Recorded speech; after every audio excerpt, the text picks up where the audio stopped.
1807 रे आरंभ होइथिबा फूल दोल मेलन चलित वर्ष 219 वर्ष रे पदार्पण करिछि। टांगीर आराध्य ठाकुर लोकनाथ देव कुहुड़ी छगड़र आराध्य श्री लोकनाथ देवଙ୍କ सह अन्य देवादेवीଙ୍କୁ निमंत्रण करिथांती। निमंत्रण पाइबा परे चैत्र त्रयोदशी तिथि रे कुहुड़ी छगड़र देवादेवी मानंकु भक्त माने शोभायात्रा रे दोल पड़ियाकु पाछोटी आनिथांती।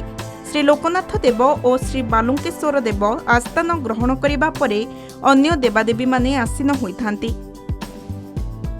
ए कार्यक्रम बहु सहस्र वर्षर आमे जहाँ जानिछु 1807 मसीह फूलदोल कार्यक्रम आरंभ करा जाइतला।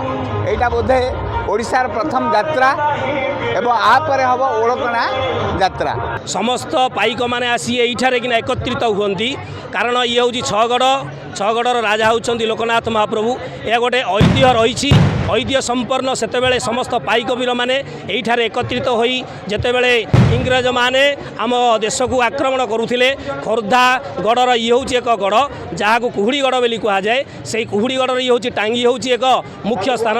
एठारे समस्त पाइक वीर माने एकत्रित होई संग्रामी रूप से समस्त विद्रोही मानक एठारे समस्त को आनी एकत्रित करी समको संग्राम करी समानक विताड़ित करिथांती।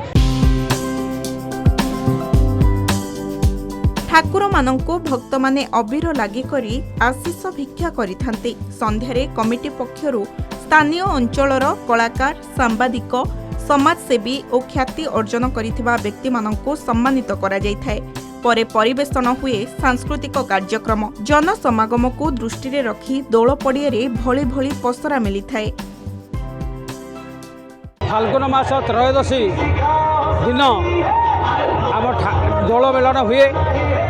ए यात्रा 200 वर्षर प्राय 200 वर्षर ऊर्ध कार्यकारी मेलन हो आसुअछि। प्राय 50 जन ठाकुर 50टी ठाकुर कुहुड़ी छगड़ू समवेत हुंती। से ठाकुर मान मध्य महादेव अछंती, देवादेवी अछंती, विष्णु अछंती, राधा कृष्ण अछंती। यही कार्यक्रम सब सांस्कृतिक कार्यक्रम सब चलती। दोल पूर्णिमा जो चली बहुत फेमस आम टांगी रहा बहुत बढ़िया लगला। कुनी कुनी छुआ मैंने समस्त सांस्कृतिक कार्यक्रम डांस प्रोग्राम सब कर बहुत बढ़िया होती।